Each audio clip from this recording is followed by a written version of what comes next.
So welcome everybody. That's usually my reminder to get this show on the road when I hear that session is being recorded. Welcome to today's session. Thank you everyone for joining us today. If you've not dropped your name and contact information in the chat, please take a minute to do so. If you are comfortable turning on your camera, please take a minute to turn on your camera. It helps our presenters and everybody else put a name with the face and who's on the call. We are recording today's session. We store those on our Canvas page. You're always welcome to go back and review those. We use it for educational purposes, so please stay on here. But if you don't want to be recorded, just hit that leave button. If you need to rename your profile or raise your hand, please, these are the ways to do that, but please take a minute and rename your profile and let us know who's on the call, where you're from, what your discipline is. It, again, just helps us all build that community of practice and networking with each other. We are talking, and we always talk about some of those sensitive information, so remember to protect individual privacy. Please identify any first, middle, or last names. If you have any questions, reach out to one of our hub members. They all have an asterisk in front of their name, or they will have renamed it in just a minute with an asterisk in front of it, so you can reach out to them. If you've never joined an ECHO session before today, welcome. The key components of an ECHO session, we will always have a didactic speaker, and then we have a case presentation where we provide some recommendations. So if you are interested in presenting a case, or you have a case you want to bring to our network, please reach out to us.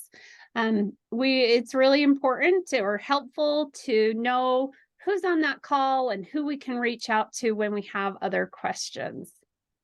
We are an interactive community, so put your contact information, questions, anything that you want into the chat. Bailey helps monitor that for me, as well as you can raise your hand and we will call on you. Again, a case study, if you have some cases that you are interested in getting some information about, or just being able to talk about it, please reach out to Project Scope at usu.edu and we will get you up on the schedule for that. In order to get a credit or a certificate of attendance, we do require you fill out the survey link. That will be dropped in throughout today's session, as well as it will be emailed to you after today's session.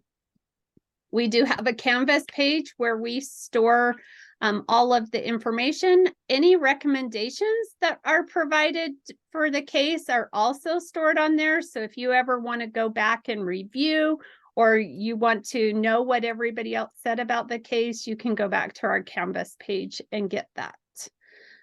We do have all of our social media on there, so please follow us. We share some useful information as well as resources, upcoming sessions, so take a minute and follow us.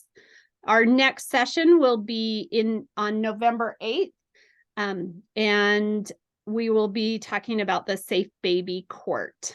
I am going to stop sharing my screen and stop talking and turn it over to our amazing presenters that we have today that are going to be sharing with us their lived experience. So I'm going to just stop sharing and turn it over to them. I think that's us. Okay. Hey, so my name's Chris. This is my wife, Chelsea. I am an addict. I've been clean for 4 years. My drug of choice were heroin and meth. I have 4 kids, 2 grandkids, and that's me. I'll let Chelsea go. I'm Chelsea. I am the wife of Chris. So, yeah, that's all. I'm Bryce. I am also an addict. I started at age 15. My drugs of choice were pretty much anything I can get my hands on. I have 2 kids, not really part of their lives right now or during my active addiction. That's about all. Yeah. If you guys want to ask questions, I guess. Yeah, I guess I did start using when I was 12 years old. So, we've never done one of these before. We're pretty open books. If there's any questions you would like to ask and we can answer for you, that we're willing to do that. So that is, if anybody on the call has a question, they would like to start with that discussion. And then just take a minute and pause and see if anybody has anything. If not, I'm going to start with a question that I have for you guys. And my question is what is something that you wish others knew or providers that you worked with knew to help support you guys? I get emotional, I'm sorry. So 5 years ago, Chris is my high school sweetheart. We got married in high school. And never in a million years did I think that born and raised in Cache Valley, Utah, did I think that I would have a drug addict in my life. And when, we drank, we had fun in high school, those kinds of things, but drugs, methamphetamine, heroin, those things, that was only in the movies.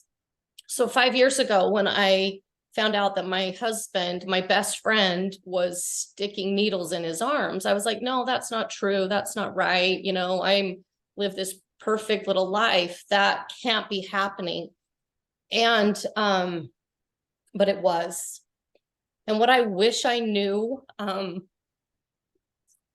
back 5 years ago is that he still was my husband, that we all, that addiction is a disease, and that I'm very, very lucky that I have my husband back, and I've been surrounded by amazing people that are going through recovery. If you would have asked me 5 years ago if I would be where I am today, I would have said no. I would have said, I had no idea where I was going to live, what my children were going to be doing. And we have an amazing life now. I wouldn't wish addiction on my worst enemy, but I also wouldn't change the experiences that it's given to me and my family, the empathy that I have for so many. So I hope that answered that question a tad. Yeah, that's perfect. Would either one of you, Chris or Bryce, like to? I can beat that. Okay. Yeah. I don't know, like what I wish somebody knew. It's in hindsight, it's easy, but like then, I didn't know addiction was a disease. I thought I was just a hopeless junkie. I didn't know why I was doing the things I was doing. I couldn't figure it out. And so I just thought that I was, sorry, I swear sometimes, but I just thought I was a piece of shit,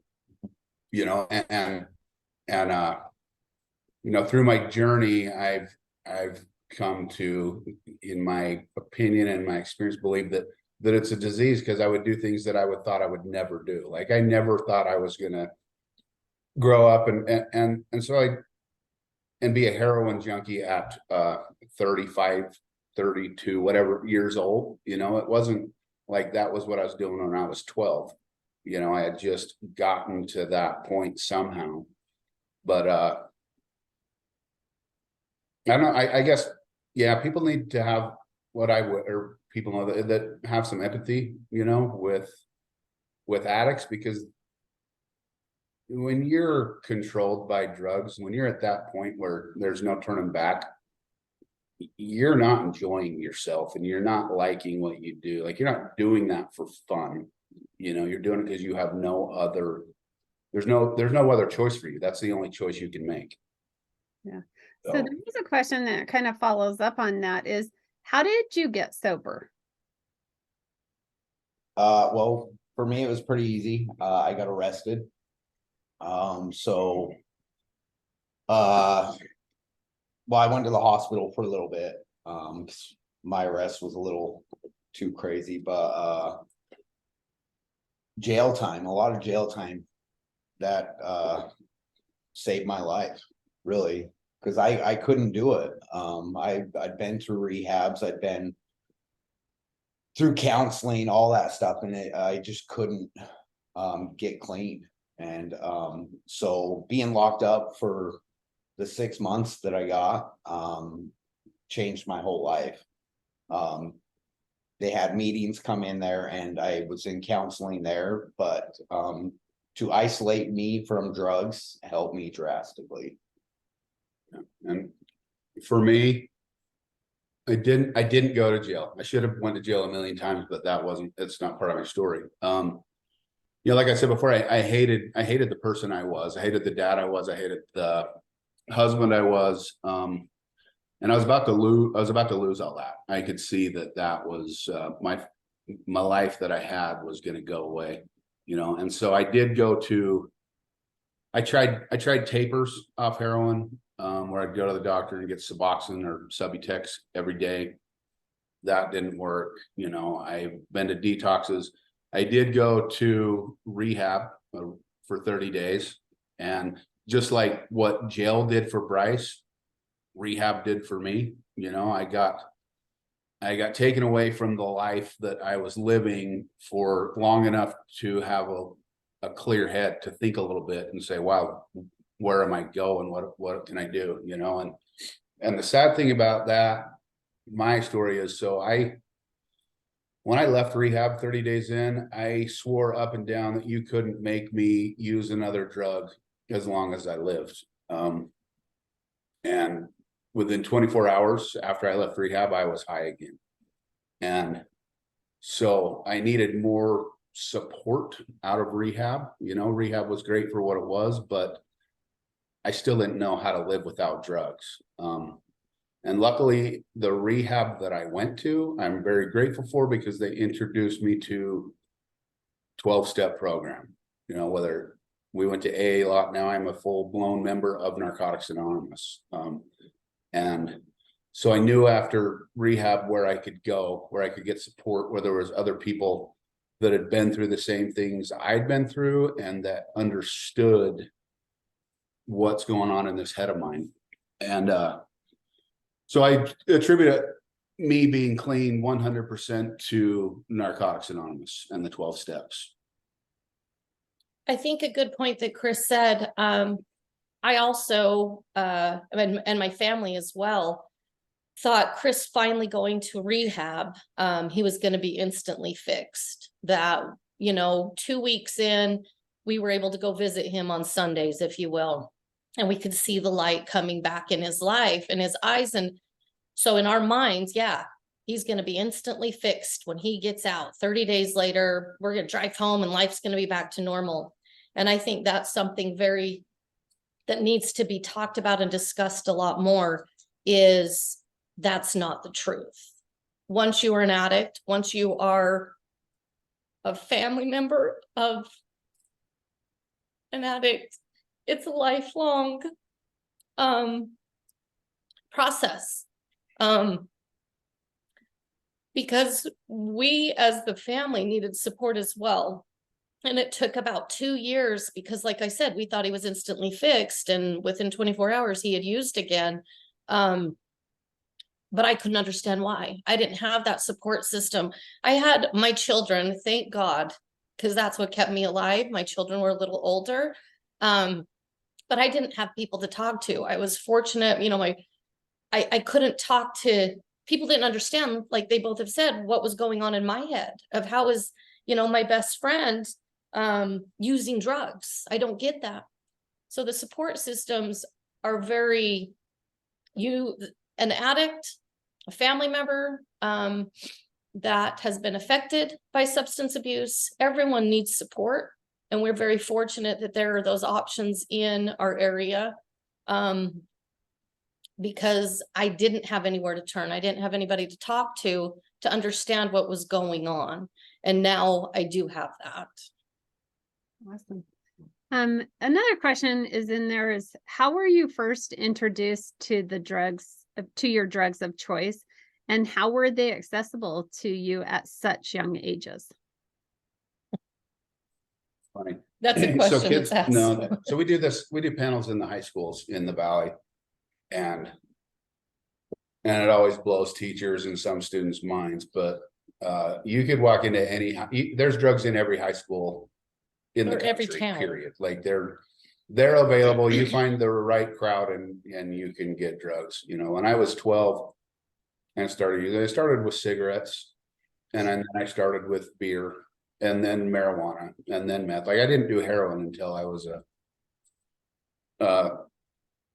in my 30s, you know, but it's so, the whole scene is so crazy today with fentanyl, and it's really scary, but they were accessible in every neighborhood, you know, like you could find the right people and get marijuana, and then from there you meet some more people and you can find anything you want in any town. It's accessible. What is something that could have been different when you were 12 that may have kept you from using drugs? Go ahead. I don't know. Me growing up as a kid, I was a loner. I didn't feel like I felt fit in with anybody. When I first used it was with my brother, who I looked up to. And so you know, getting high with him was something that I related with him. But then once I got to school and you meet other kids that were drinking or smoking weed, I felt like I was a part of something, and that was huge for me because I didn't fit in my whole life. I felt like Chris, you know, this odd duckling that no one liked. And so but the people that drank and used drugs accepted me for who I was, at least, you know, in my head. And so I don't know, being okay with yourself, you know, I've come to realize as long as, you know, I'm okay with me and not worried about trying to fit into a group of people and stuff like that, just self-care and love for myself, and friends fall into place, honestly. But I think that was a huge part of my childhood. That's why I started using. So yeah. And I'm kind of have the same story as Bryce when it comes to that. You know, my mom and dad were there, you know, I had a family. But it was my mental state, you know. I was so scared to go to school. I was so worried what people thought about me, and you know, I didn't know what that was. Like I didn't know that those feelings were anxiety and fear, and I just thought something's wrong with me, and I couldn't identify what it was. And I guess I'm a little older, so when I was young, like we didn't talk about that, you know. I didn't have a way to talk about that, my feelings. I didn't even know how to understand what my feelings were. And so, you know, I was first addicted to probably just a rush of doing something wrong. You know, cigarettes are disgusting when you smoke them the first time, but the feeling of, oh my gosh, I'm doing this with some people and we're doing something wrong and nobody knows, like that gave me my first rush, you know. And then it just went from there. And like, in my opinion, you know, from 10 years old to 18, 20, 22 years old, that's the hardest time to be a human. You know, there is so many things that you're worried about and that you don't understand and that you can't make sense of that. For me, when I got high, I didn't have to worry about all that, and so it started as a solution to my crazy problem, but like maybe some counseling and some therapy, or just somebody to talk to, and me having the courage to talk to somebody, and I don't know if I ever would have. So it's hard to say like what could have been done differently. Like, I'm not sure, but I know that I've identified that was my first, how my problems and why I started using was basically fear. Thank you. Another question that we have is, at this point of your recovery, what helps you maintain your success? Like I said, self-care, pretty much every day. Because my biggest enemy is myself. And so as long as I'm working on myself, and I continue with the 12-step programs, I'm really involved with those. So other people in recovery, I couldn't do this alone for sure. I couldn't do it without these two and their family, and a bunch of our other friends who are recovering addicts. Because there's no way I could do this alone. But the 12-step meetings, and just making sure I love myself and I'm okay with myself today is huge for me. Yeah, same for me. I have to, and so I basically learned, I did a lot of therapy, when I first got clean.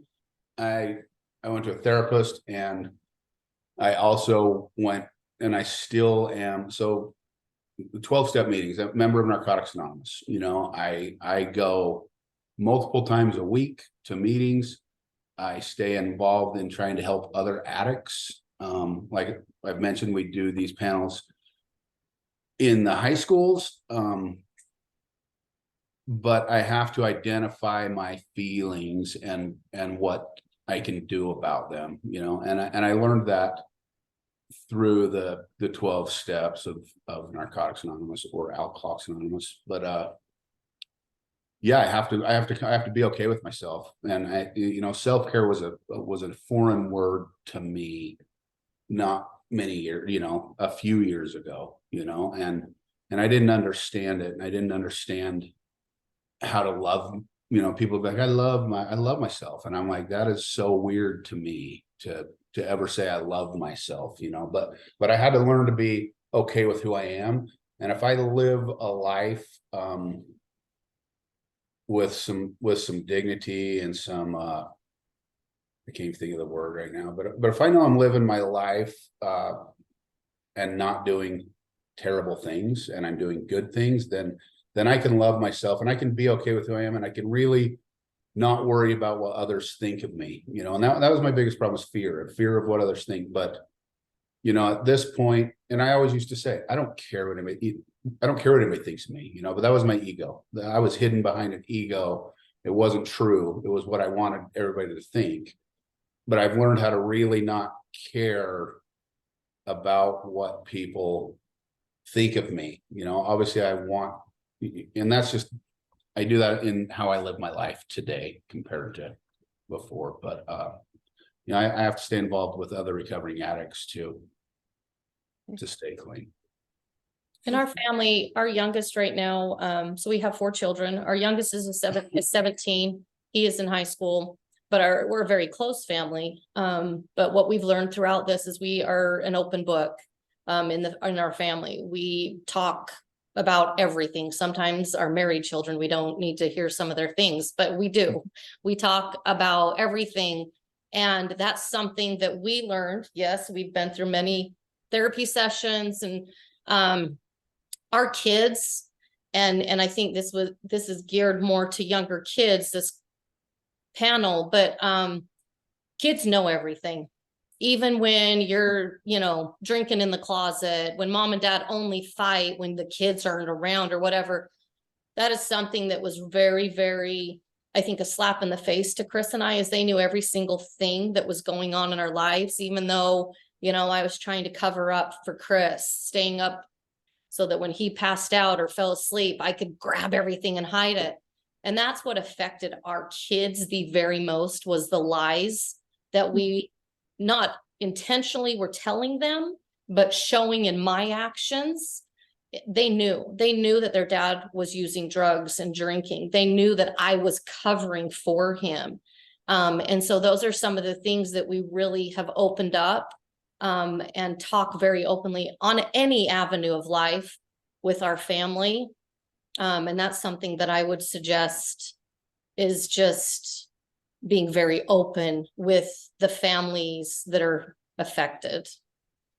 Yeah, I think that's what affected my kids the most is, you know, and I've had these talks with them, is not that I was doing drugs, that I was lying to them, you know, because I did. I'm an addict. If somebody asked me, I mean, I could get caught point blank using drugs and I would somehow spin it in their heads that I would try, that it wasn't me and it wasn't mine. I mean, it was just blatant, I guess you can almost call it gaslight. Like, it was, you know, I just wouldn't admit it. I would never admit it to anyone, period. You know, and that's what affected them the worst, is just the blatant lies that I would tell them. Not that I was an addict or that I was using. It was just the lying that hurt them the most. Yeah. Yeah. Another question is, what do you recommend for couples where one partner is in recovery and the other is not, or is never used? And this kind of the same question, where one partner is in recovery and the other isn't ready for recovery. So kind of a two-part question. The biggest thing that I've learned, and this is solely Chelsea's experience, it works differently for every person, is that you have to first and foremost set healthy boundaries. I mean, I drank, please. I've never used drugs, but I drank. And I did quit drinking to support him. But two, it's my life's better because of that. But we, as you know, us, I jumped all in with him on his recovery. My family, there's 8 of us. We are like full into the recovery scene. You know, if you were to talk with any of our kids, we have barbecues, and that's what's been so rewarding. Is at the time, you know, my youngest was about 13, 14 when we started this recovery process, but our children were 100% involved with everything we did. And when we talk about that empathy, that's something that I would not change at all for what it's done positively for our families.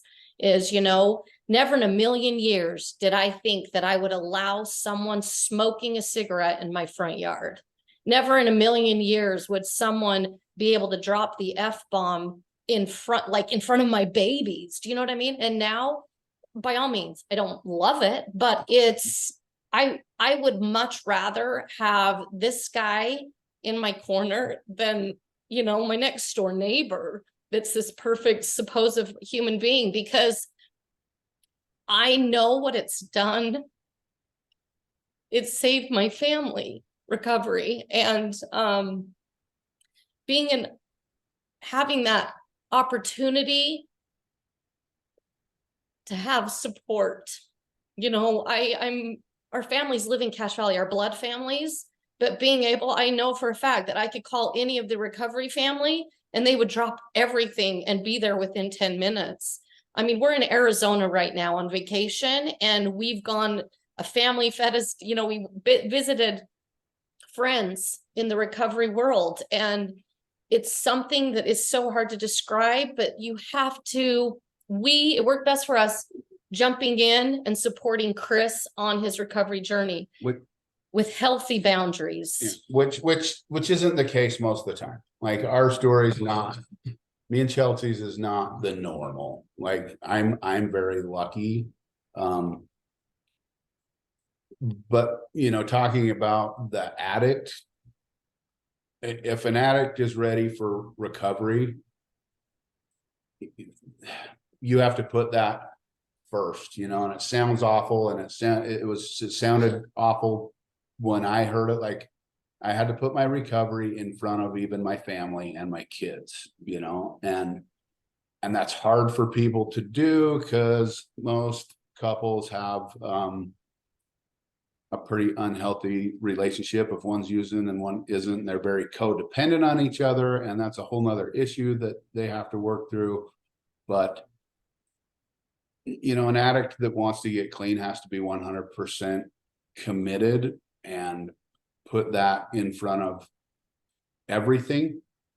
And that's hard to tell somebody, you know, and on the other side, you know, if an addict is an addict and their spouse isn't,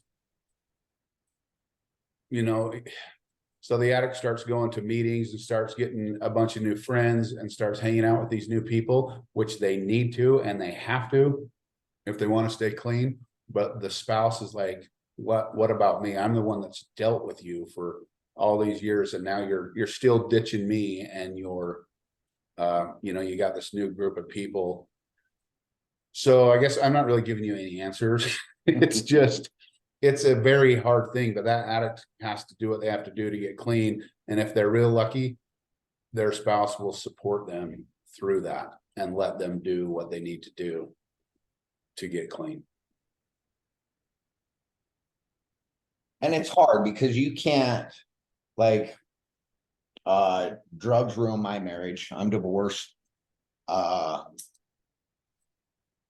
You know, us using together was just horrible for not only our relationship but the kids. And then she would get clean, but I would still use, and so there was always that battle between us. I finally had to divorce her because I got clean, got into recovery, and she wasn't ready. And for my safety and you know, the kids, you know, she got the kids. I haven't seen them in years because of my past, but she's still in active use, and I can't be around her for that. And so I've got to pick me so I can be there for the kids, you know. So it doesn't work out like No, these it guys. We're very rare, very Yeah, rare. They're pretty lucky. But I had to divorce her and leave. So just for my safety, I guess. Yeah. Right. Okay. The next question is asking about what wraparound supports seem to be the most lacking as you tried to battle the addiction? Housing, healthcare, childcare, and where would you suggest funneling some of the funds would have been the most helpful for you in your situation? Being in this, wrapped around in this world, it's really opened our eyes to a lot. Please, Chris and I are very, I was fortunate. I had an amazing job and I was able to maintain our family lifestyle while he was in recovery, like very fresh into recovery. And like I said, we're very rare, and I understand that completely now. But being surrounded in the community, the biggest thing is giving people second chances. Now, please, this is a catch. You have to definitely set your boundaries. But I think what's very lacking in the community is understanding that it's a disease, that people are trying their best to get back on their feet, but hiring people that have got a record, do it, give them a chance.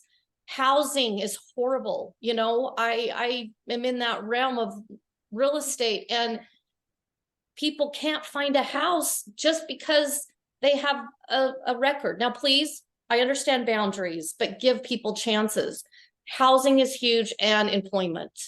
And then when it comes to childcare, I think what's very hard is people are getting back on their feet and they don't have the resources to have people help them fill out the government forms, the housing forms that can help them get help with childcare, help them get help with housing. They don't know where to turn to get that information.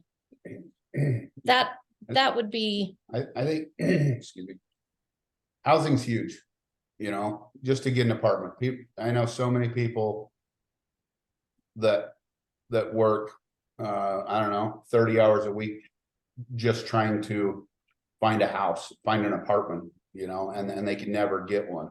And they have to find the 1 or 2 people or 3 people that have apartments that will rent to them. And, and housing with the rest of the community is a good thing. Like, I know there's a place in Logan that a hotel turned into apartments, and that place is very low income and state funded, I believe, and that place is crawling with drugs, period. So, and I know people that are in recovery that's their only option in Cache Valley is to live there, and then their chances of their chances go way downhill to live there where it's surrounded and by drugs nonstop, and I don't know if there's any sober livings in Cache Valley. There might be 1 or 2, but where we live, there's not a lot of options for housing.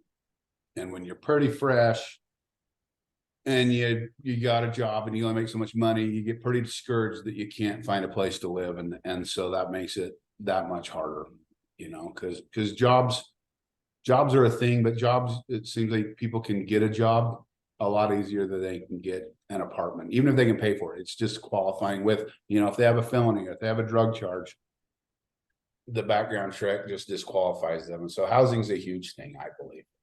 So I agree. I'm a convicted felon. I have a lot of felonies on my record. And, the biggest issue throughout my whole use was, I could do a year, 3 years locked up.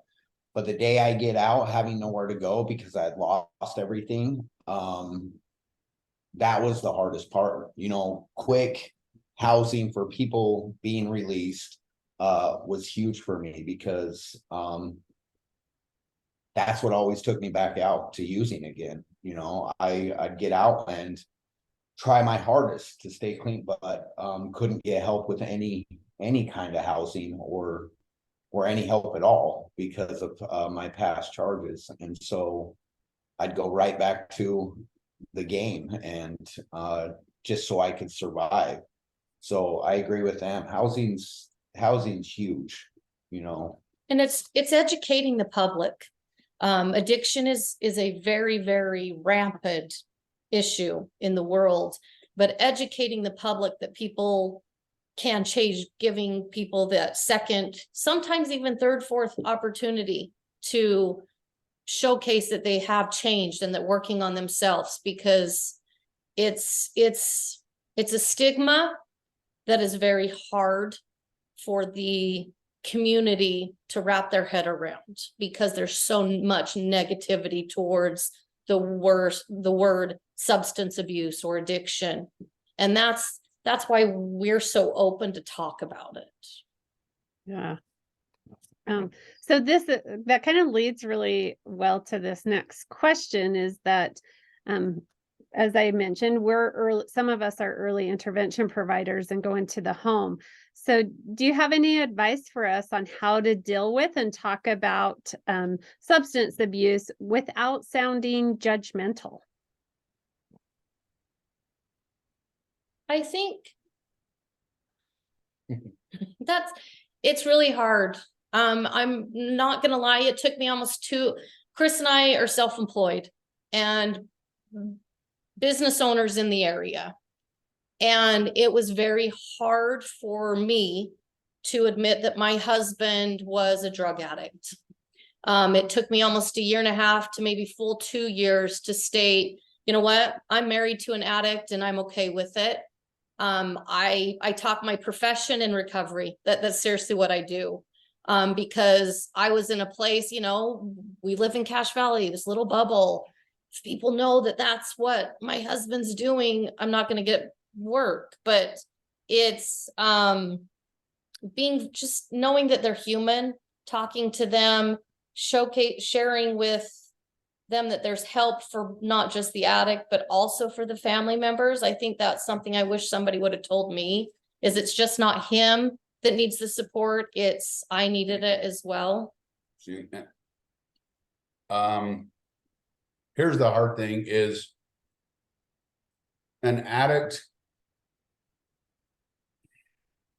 How do I say this? Like, unless you've been through it, what they've been through, it's kind of hard for somebody for them to believe that you're actually there really just to help them, and you're not on the other team. It's just whether it's the law, the government, whatever, especially when somebody's fresh and new or using, but other addicts is the key to helping other addicts. Recovering addicts are the key to helping addicts that are using or that want help.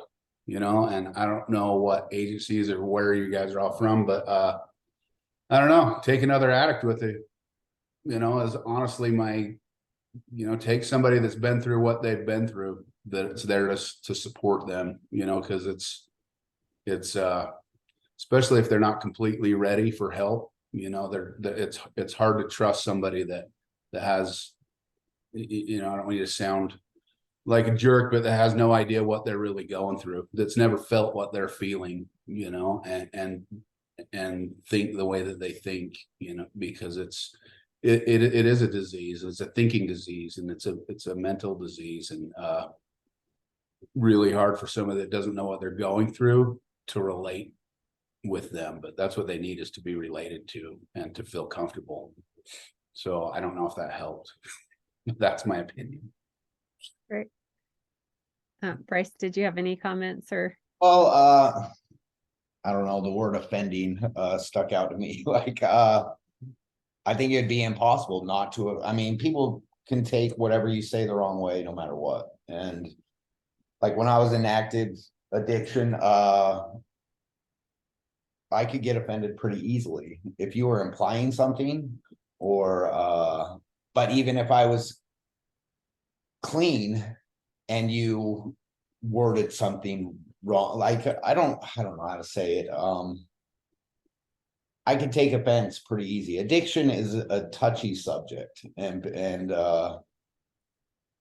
people can get offended pretty easy by that topic, I think. So I don't think there's any way you can come at someone and talk about addiction without some little offense being taken. Right. And addicts don't think they're addicts until they decide they are. You don't think you're an addict. You don't think you're addicted. You don't think that you're hurting anyone. You don't think you're doing anything wrong. You can't see that. You're blinded to that until something opens your eyes and you're like, wow, I'm an addict. And to catch somebody at that point is a hard time to, it's hard to pinpoint that.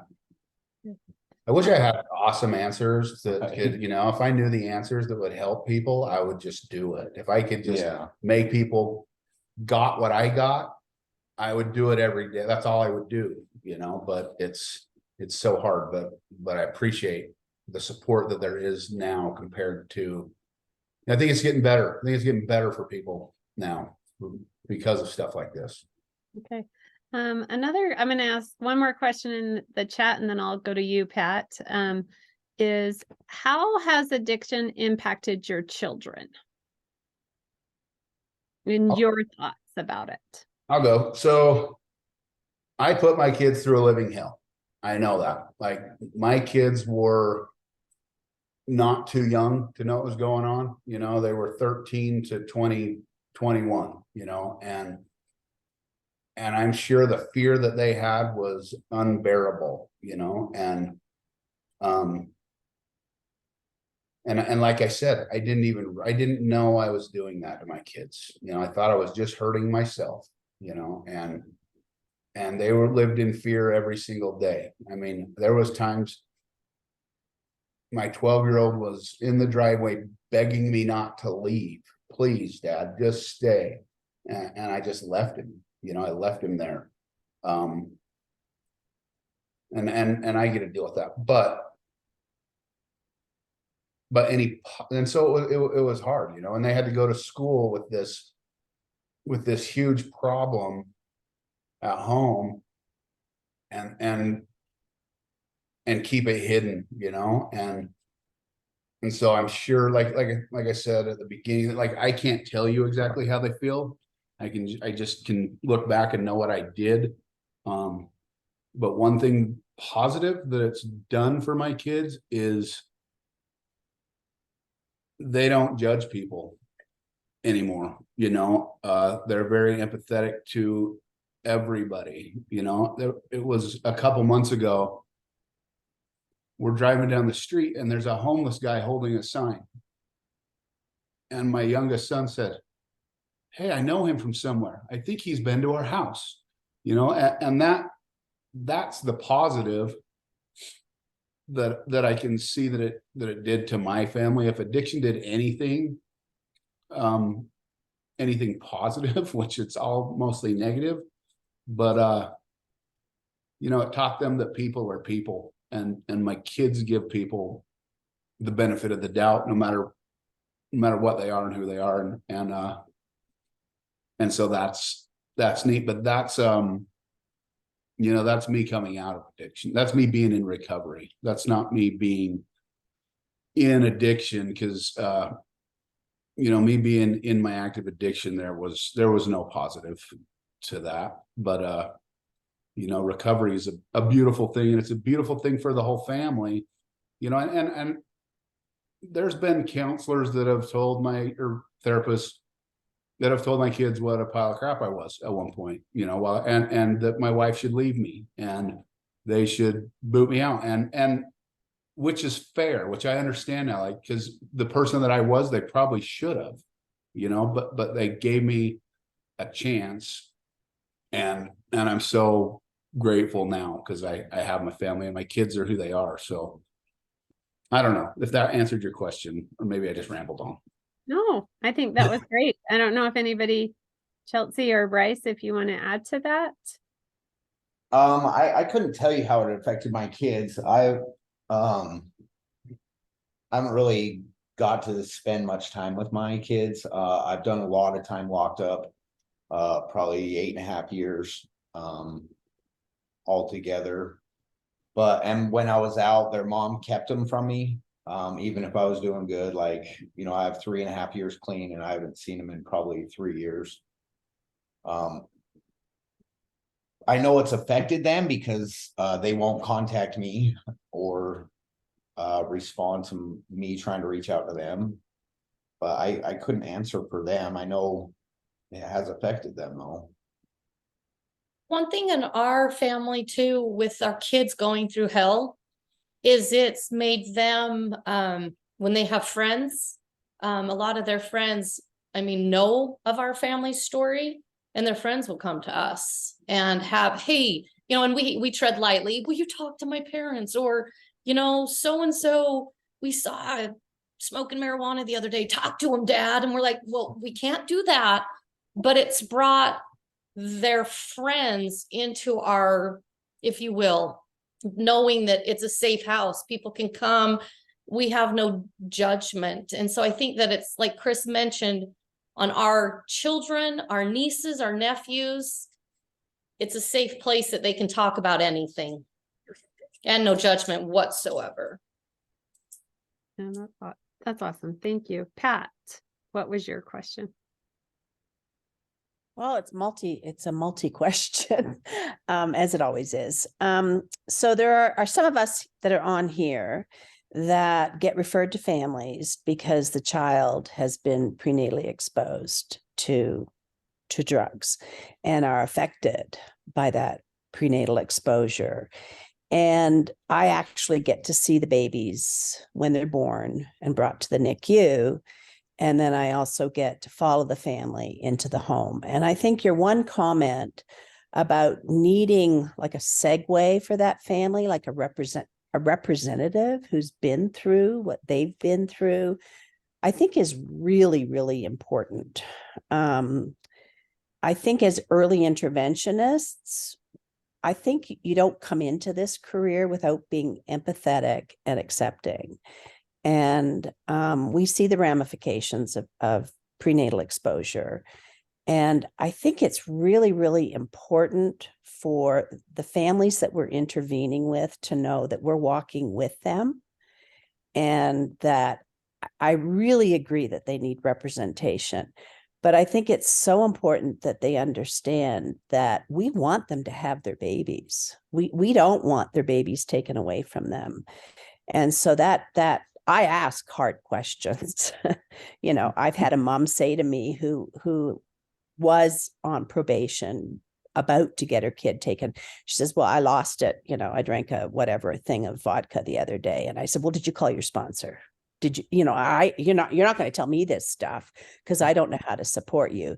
But I think there needs to be just more understanding that you have harmed your child, and there may be long-term developmental consequences from that exposure. But the only person that's going to help your child through this is you.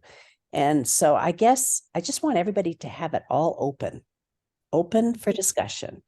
And, you know, judging, you know, having too much fairy dust in your eyes that everything's going to be okay, just being super, super realistic that addiction is hard, and that the person that is addicted needs a ton of help, and that we as interventionists need to have wide eyes that are open and realize that the best place for that kid is with their family. So I don't know if you've had exposure to these little ones or these teen moms or whoever who have been in this recovery journey. So we've had lots of exposure to a lot of families and a lot of young moms or older moms that have lost their kids to the state, you know. And I've seen so many families get reunited also, and that's the neatest thing that I get to see in recovery, is somebody come in broken and hopeless, and sometimes it's years, you know. And sometimes, I mean, I know a girl that's been 12 years and she got her kid finally came back, you know. But you know, I don't know, it's neat to see that. And I appreciate you saying so much that is the best place for the baby, because sometimes it probably isn't. For a little bit, it's probably not the best place if they're still in full-blown active addiction, but eventually it will be the best place for that kid. And I'm not in your world, so I don't know how that you know, all that works for somebody like the state. And you know, I haven't been in that thing, but I agree with you that is the best place, and that addict just needs a lot of support and empathy and understanding, which is different from supporting their addiction and the way that they're living, and that everything's going to be okay. Like, they still need to go through recovery, and they need to get clean, and they need all that help, you know. But so I appreciate you saying that, and I'm just kind of rambling now, but because I don't have the answers, you know. I'm just an addict in recovery. I do see miracles happen every day, and it's amazing. So I wish I had all the answers, but I don't. Well, you know, though, as we wrap up, I just have to, in the chat, there's so many thank yous for this. And I think that like what you guys have been talking about is just being open about having those conversations, and open about that acceptance piece as well as empathy. I think if we understand each other's stories a little bit more, and that, like Chelsea, I think you shared that earlier, that we're just humans, like we're all kind of living this life together. I'm going to just pause for 1 minute, see if anybody has one last question that they would like to ask before we start our case presentation. But you would have to come off mute to ask the question. I have a quick question. Yes, Kate. Chelsea, you mentioned there are supports for families. do you know I actually live in Cache Valley as well. Are there supports that I should know of in Cache Valley for families of addicts? So we are on the board of the Recovery Cafe. We're a nonprofit that supports and hosts 12-step meetings throughout the week. The one for families that we host what's called Narnon, which is a family support group for friends and family that are affected by substance abuse. There also is Al-Anon, 2 different Al-Anon meetings in Cache Valley. And I have heard of another one, Renaissance Ranch hosts a family support group on Wednesday evenings as well. And you don't have. And you don't have an addict in recovery. No, it's for any friends or family that have been affected. So maybe it's my colleague, or something of that nature. At the Recovery Cafe, we are on social media. We'll have a website soon that shows all of the meetings. We host Narcotics Anonymous meetings, Alcoholics Anonymous meetings, and then the Friends and Family Support Group of Narnon.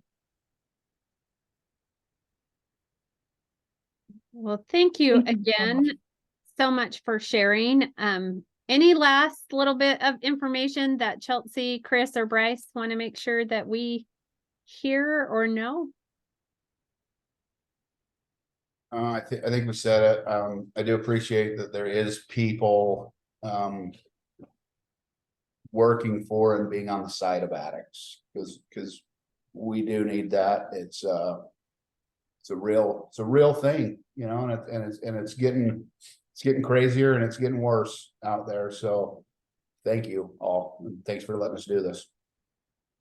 Well, thank you guys very much for taking the time on your vacation. I hope you enjoy Guns N' Roses, as well as just thank you so much for sharing your story. It's always helpful for us, and it's just an amazing thing to hear from you guys. So thank you. You're more than welcome to stay on and hear our case presentation, but if you need to jump off, you're more than welcome to do that too. Thank you. Thanks all to you. So that's awesome. All right, thank you. Our case presentation today is from Kate. So Kate, I don't know if you want to share your screen or what you want to do. Would you like me to share those slides, or can you, Janelle? I can. I don't have them pulled up. So if you want to start introducing yourself, I'll find them really fast. Great. Thank you, Janelle. Mm-hmm. My name is Kate Mortensen. I'm a speech pathologist working in early intervention in Cache County. And I've done this for about a year. Previously, I worked in the schools in preschool settings. And that's my work experience. And I wanted to run a kiddo by all of you guys, and I'm open to any suggestions or advice or anything I'm missing. And Janelle, are you okay if I just start? Yep, I'm good for you to start. I finally found it. Oh, thank you, Janelle. Appreciate it. So I work for Up to 3, which is the same organization that one of the organizations Janelle works for. So this family is a mixed family, both culturally and by adoption. The father is mixed Hispanic, I assume. The mother is Anglo. They have 2 or 3 biological children and 3 adopted children. They live in a very rural area, and mom provides a daycare in her home for 5 to 10 children, depending on the moment. This child is their youngest. He was placed with them in foster care at 4 months old. Parents are very busy, and their home is busy, loud, and chaotic. This family's seen once a month by me and SLP, and they've been in the Up to 3 program, since their child was 7 months old. 7 months old. He's now 33 months old. So he is presenting with some interesting language stuff. He is 33 months old. He was about 6 weeks early and was exposed to methamphetamine, heroin, marijuana, and alcohol in utero. His first week of life was really difficult. He developed bacterial pneumonia as an infant and spent some time in the hospital. He has been in early intervention since he was 7 months old. He was first seen by a developmental specialist, and now he's seen by an SLP. His family has been working on expanding his expressive and receptive language skills. His speech includes multiple sound errors, and his intelligibility is about 50 to 60%. And with up to 3, we're not really working on specific speech sounds quite yet. It's not age appropriate until a kiddo's closer to 3. So we're working on intelligibility and expressive and receptive language. The next one is ready. So the primary area of concern is his functional language skills, his receptive comprehension, and his expressive behavior of repeating phrases. So receptively, he's been doing well until relatively recently. He can follow 1-step commands. He can follow 2-step commands pretty consistently. He can move objects in, under, whatever you ask. He can point to objects. He can go get something from another room. But he does not appear to understand direct questions. And so even yes, no questions, he will answer correctly an estimated 60% of opportunities. And he's not able yet to answer who, what, where questions. And these are a little bit early. It's more of like 3 to 3.5-year-old skill, I believe, for the who, what, where questions. But he typically repeats the asked question. He'll just repeat it word for word. Sometimes he doesn't respond. Sometimes he'll answer with something else that's completely out of left field. And then expressively, he repeats phrases multiple times. He repeats phrases that he has independently created, so that he's not saying, repeating things from movies or TV. He has functional language, and then he'll repeat his phrase over and over again. And he does repeat phrases he hears his siblings say. And typically they're not socially or conversationally appropriate. So we are hoping to help him better understand questions, better understand them and be able to answer them better. And I would like to also help him lessen his behavior of repeating phrases. There are some barriers here. His home is busy and chaotic. He does not spend a lot of individual time with his caregivers. There is unreliable follow-through from caregivers. And his caregivers can show a lot of frustration when he doesn't answer when he does not answer questions correctly. So we've tried verbally modeling yes, no, when it's known what one he wants. Yes, you want cereal. Okay, yes, here's some cereal. And then we've also done some play-based who, what, where questions by scaffolding and telling him, this is Big Bird. Look, it's Big Bird. Who is this? Big Bird. Oh, let's play with Big Bird. Who is this? Just giving him the answer and then asking him. And he's starting to catch on maybe a little bit, and then we've worked with some picture-based who, what, where questions as well in a similar way. So what I'm asking is, does anyone, here's additional information. He was evaluated by our up to 3 team, which is our autism specialists, and he was found to not have early indicators of autism. So that's not a concern at this point. So 2 or 3 things. I'd love for some new ideas of how to increase buy-in and engagement from his caregivers. My second question is, Mom has asked about auditory processing disorder.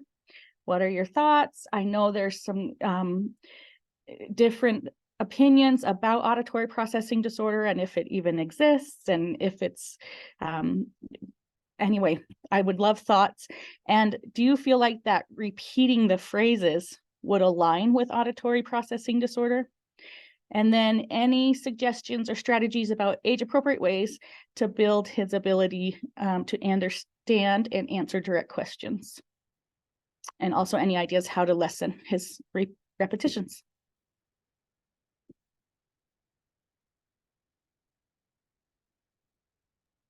Awesome. I didn't come off mute when I said all of that. So, so we are going to go into breakout groups. So Tiffany, both Tiffany's, Tiffany Warwood, Tiffany Anderson, and Lisa, you'll be in one group where if you could work on kind of those top two questions, so increasing the buy-in and engagement and auditory processing, and then the other groups are Natalie, Wendy, and Jamie. If you guys would talk about the suggestions or strategies to build his understanding and answering direct questions. So we're going to just go ahead and move into breakout groups. Remember to introduce yourselves, turn on your cameras, call in on a note taker, and then we'll meet back as a main group. Okay, those rooms are open and you should see an invitation to join. Just give one idea from each group. So Lisa, your group, I don't know who took notes, or I just know you were in one group. Yeah, and I'm happy to go ahead and talk. And it's hard to actually narrow it down to one idea because I think we had lots of good ones during our conversation. But I'll just do what we first talked about in regard to buy-in. There was a really great suggestion about even starting small, you know, to do a strategy, do an activity for 2 minutes a day, 2 times a day for 12 consecutive days.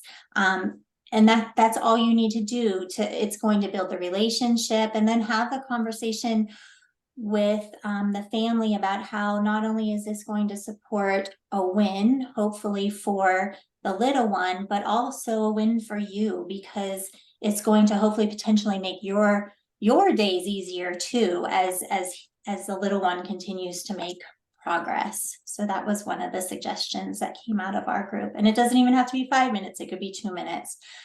So just start small, and that's successful. That could be successful. That's an awesome idea. Thank you. Natalie, your group, unless you were in, I'm like, who was in? I was in the group, and but I didn't take notes, but I can, who took notes? Bailey, did you? Bailey was not in your group. Okay, well, you know what? We were assigned to not talk about auditory processing, but we did because we had the expert in our group. So I'm going to let her talk about what she told us about auditory processing. Jamie, you're on mute. So I wouldn't go to expert, but we have been doing a lot of research here about auditory processing disorders. We talked about that the likelihood that this is an auditory processing disorder is extremely low. In order to diagnose an auditory processing disorder, there needs to be a full evaluation by a pediatric audiologist that includes what they call an ABR, which is a brainstem response to sound, and bunch of not just a hearing screening, not just can you raise your hand and hear the beep, but how you respond to words and sound, and it also has to be accompanied by a speech and language deficit. So a complete evaluation, which obviously Kate's already done. We know that he has a language delay, but needing that audiology piece added in. And the other thing, I think that auditory processing is a buzzword. It's an easy thing to throw around, and it sounds, like, oh, they're just not really understanding my directions. But a true auditory processing disorder is like a kid who can't discriminate sound. So my voice sounds the same as the dog barking, sounds the same as the doorbell or the TV. That would be a true auditory processing disorder. So typically kids who get diagnosed with an auditory processing disorder have a language disorder that's rooted in language and memory processing, and they're having trouble processing the language and then holding it and keeping it stored in short-term memory long enough to answer the question or repeat what you said. So, speech and language therapy is the best thing you can do with auditory processing tasks. So I said that I would send out, I have an article and some stuff about auditory processing, so I'll send it to Bailey and she can send it out to everyone. But I would say, no, it's not auditory processing.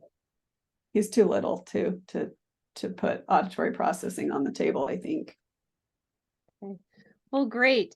Thank you, everyone. And whoever took the notes in your breakout groups, if you will send those to Bailey, she will, and she dropped her email into the chat. She will compile all of those and send those out to you, Kate. They will also be on our Canvas page for everybody to look at and refer back to for all the further suggestions on it. Again, our next session is November 8th, at the same time, in the same place. Well, you guys might be in a different place, but the same time over Zoom. And we will be hearing from the Safe Babies Court. Again, if anybody has a case presentation that they would like to bring to the table and have us discuss and get a wealth of resources, please reach out to us. And then have a great rest of your day and hopefully no snow. That's what I'm hoping. No snow. Bye.